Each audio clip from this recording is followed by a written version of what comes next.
بسم اللہ الرحمن الرحیم۔ السلام علیکم دوستو، کیسے ہیں؟ ایم ایس او میں خوش آمدید۔ سلمیٰ ایک انتہائی محنتی اور فرض شناس لڑکی تھی۔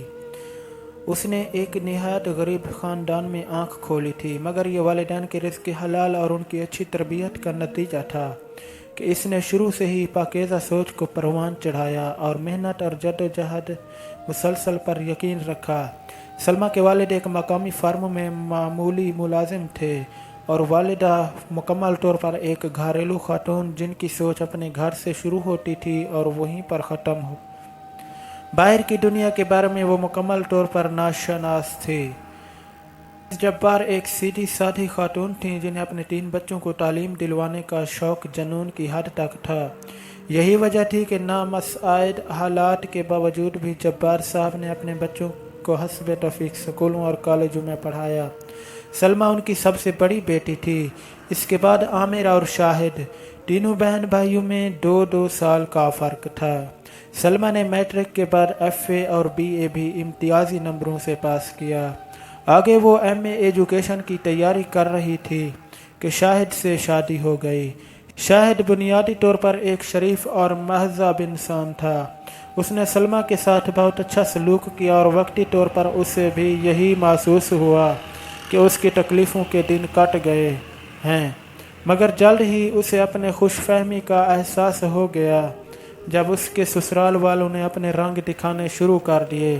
اس کی ساس اور ایک نند نے صحیح معنوں میں اس کا ناٹکا بند کر دیا۔ سلمیٰ نہ صرف پڑھائی میں اچھی تھی بلکہ اس کی امی نے اسے گھر گرہستی کے رموز بھی بخوبی سکھائے تھے۔ خانہ داری، سلائی کڑھائی، سلیقہ غرض ہر شعبے میں وہ ٹاک تھی، مگر اس کے یہ اسلوب ساس، نند اور حتیٰ کہ دیوروں کو بھی قطعاً نظر نہ آتے تھے، بلکہ وہ وقتاً فوقتاً اسے بد سلیقہ، جاہل، گنوار اور غریب جیسے القابات سے نوازا جاتا تھا۔ اسے اس بات پر حیرت ہوتی کہ اس نے اپنے والدین اور اساتذہ کو یہی کہتے ہوئے سنا کہ تعلیم ہی اصل دولت ہے، روپیہ پیسہ تو آنی جانی چیز ہے، تو پھر اسے غربت کا طعنہ کیوں دیا جاتا ہے؟ آہستہ آہستہ اسے اس بات کا احساس ہونا شروع ہوا کہ اس معاشرے میں زندہ رہنے کے لیے دولت کی اہمیت بھی اپنی جگہ مسلم ہے، لیکن یہ اس کے والدین کے پاکیزہ تربیت اور رزق حلال کا نتیجہ تھا کہ دولت کے حصول کے لیے اس نے کبھی بھی غلط راستے کے بارے میں نہیں سوچا تھا۔ قدرت نے بھی اسے اپنی حالت کو بہتر بنانے میں مدد دی۔ سچ کہتے ہیں کہ نیت نیک ہو اور انسان کا عزم سچا ہو تو اللہ تعالی غیب سے ایسی مدد مہیا کرتے ہیں جہاں سے اسے گمان بھی نہیں ہوتا۔ ایک دن سلمیٰ کی ایک پرانی سہیلی اسے ملنے آئی۔ اس کی حالت دیکھ کر اور خاص طور پر اس کے سسرال والوں کا رویہ دیکھ کر اسے بہت افسوس ہوا۔ سلمیٰ بھی اس سے سچ کو چھپا نہ پائی اور اس نے روتے ہوئے اپنی تمام داستان غم اسے سنا ڈالی۔ رضیہ اس کی ہمدرد سہیلی تھی۔ اس نے مشورہ دیا کہ وہ علامہ اقبال اوپن یونیورسٹی کی فاصلاتی تعلیم کی سہولت سے فائدہ اٹھائے اور اپنا ایم اے مکمل کرے۔ اس طرح وہ گھریلو کام بھی کر سکے گی اور اپنی تعلیم بھی بڑھا لے گی۔ چنانچہ اس نے کچھ بچت کر کے اور اپنے شوہر کی رضامندی سے وہاں اپلائی کر دیا۔ ساس کو پتہ چلا تو اس نے آسمان سر پہ اٹھا لیا کہ اب گھر کا کام کون کرے گا، گھر کی ذمہ داری کون اٹھائے گا۔ تو شاید اس نے سمجھایا کہ اس نظام میں سلمیٰ کا یونیورسٹی جانا ضروری نہیں، اس لیے وہ گھر کے کاموں کو بھی سر انجام دیتی رہے گی۔ سلمیٰ سلائی کڑھائی میں تو ماہر تھی ہی، اللہ نے اس کی ایک اور طریقے سے بھی مدد فرمائی۔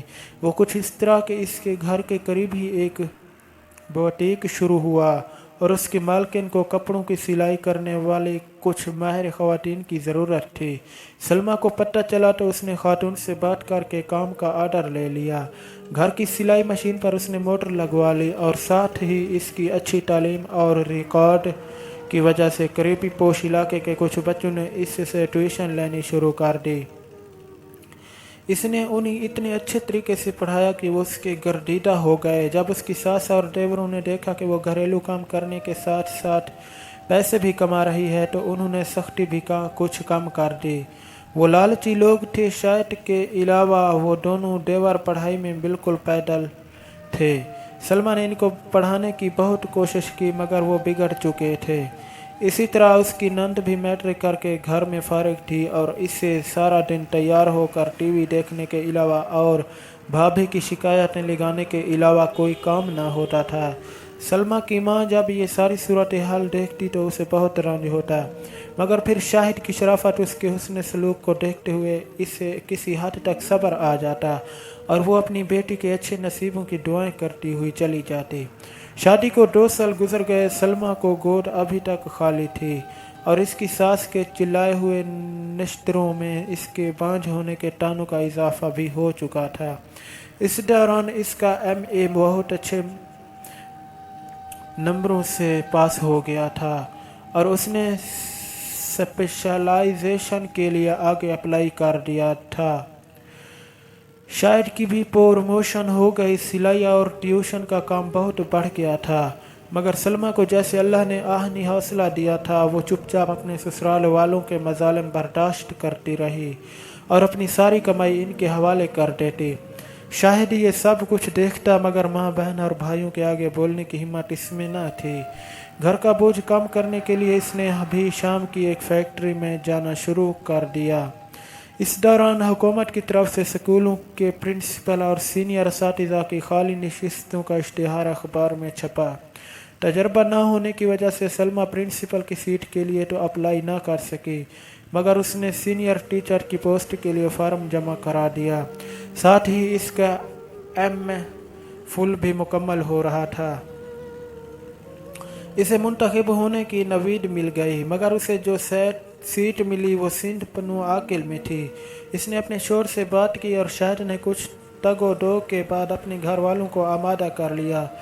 ان لوگوں کو محض پیسے سے غرض تھی، اس لیے کچھ پس و پیش کے بعد وہ مان گئے تھے۔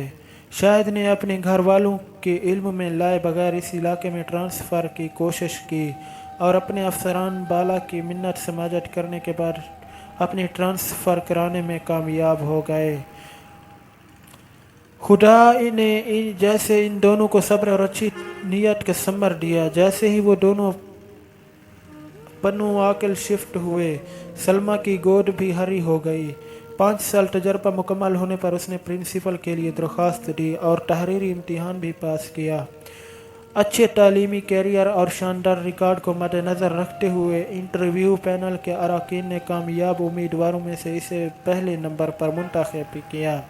اس دوران اللہ نے اسے ایک بیٹے اور بیٹی سے بھی نواز دیا تھا۔ شاہد نے اپنی بہن کا رشتہ دفتر کے ایک عمر رسیدہ کلرک سے کر دیا اور اپنے بھائیوں کو قرضہ لے کر باہر بھجوا دیا۔ باہر کے دھکے کھانے سے ان کی بری عادتیں بھی کم ہوئیں۔ وہاں ان کو مزدوری کرنا پڑی۔ اپنے اماں اور باپ کو شاہد نے ساتھ رکھ لیا۔ بیٹی کی شادی 2 نکمے بیٹوں کو باہر بھجوانے کی وجہ سے اب اس کے طرز عمل میں بھی تبدیلی آ چکی تھی۔ بیٹی کی شادی اور 2 نکمے بیٹوں کو باہر بھجوانے کی وجہ سے اب اس کے طرز عمل میں بھی تبدیلی آ چکی تھی۔ سلما اور شاہد نے نیک نیتی سے اپنے فرائض نبھائے، اپنے بہن بھائیوں کی مدد کی اور جہد مسلسل سے اپنے حالات کو سنوارنے کی سعی کی، جس کا نتیجہ انہیں معاشرے میں ایک باعزت مقام کی شکل میں حاصل ہوا۔ ہمیں بھی چاہیے کہ اگر زندگی میں کوئی راستہ دشوار گزار ہو تو مایوسی کے اندھیروں میں بھٹکنے کی بجائے اپنے رب سے لو لگائیں اور مستقل مزاجی سے محنت کریں۔ اللہ تعالیٰ محنت اور اچھی نیت اور خلوص کا صلہ کبھی بھی رائیگاں نہیں جانے دیتا۔